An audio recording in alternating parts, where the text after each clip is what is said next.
నా పేరు గౌతమ్ చక్రవర్తి అండి. నేను గత 3 ఇయర్స్‌గా టెక్నికల్ టీమ్‌లో ఉంటున్నాను.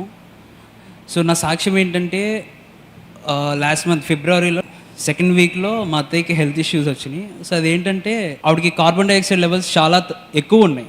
90 ఉన్నాయి. సో, నార్మల్ హ్యూమన్ బీయింగ్‌కి అసల 40 ఉండాలి. 40 పాయింట్స్‌లో ఉండాలి. సో, ఆవిడకి 90 ఉన్నాయి. ఆపరేషన్ చేయాలన్నారు ఖచ్చితంగా. ఆపరేషన్ చేస్తే అసలు బతుకుతారో లేదో అని కూడా చెప్పారు. అసలు ఛాన్సెసే ఉండవన్నారు. దేవా స్వస్థపరిచి యెహోవా అని నేనే అన్నావు కదా.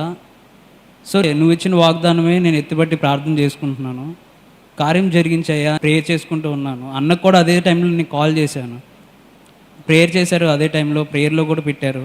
భయపడినానా దేవుడే స్వస్థపరిచాడని చెప్పి ధైర్యం కూడా చెప్పారు. డాక్టర్లు చెప్పింది ఏంటంటే ఈవిడ క్యూర్ అయ్యే ఛాన్స్ లేదు, ఏం రిజల్ట్ కనిపించట్లేదు. ఆ 90 ఉన్నది ఇన్ఫ్యాక్ట్ 93కి వెళ్తుంది, 89లోకి వెళ్తుంది. అక్కడే ఆ బార్డర్లో ఫ్లక్చుయేట్ అవుతుంది. సో, ఇంక మేము అలాగే ఏమవుతుందో రిస్క్గానే ఉంది, షిఫ్ట్ చేద్దాం ఆ హాస్పిటల్ అంటే అది ఇంకా డేంజర్ అన్నారు షిఫ్ట్ చేయడం కూడా. కాల్ చేస్తే తగ్గిందిరా, 90 ఉన్నది కాస్త 67కి వచ్చింది అని చెప్పాడు. 67 కాస్త 54కి వచ్చిందిరా అని చెప్పాడు. ఇంకా అసలు దేవునికే కృతజ్ఞతలు చెప్పుకున్నాను. సో, నేను ఒకటే ప్రార్థన చేసుకున్నానండి, స్వస్థపరిచి యెహోవా అని నేనే అన్నావు కదా దేవా అని చెప్పి.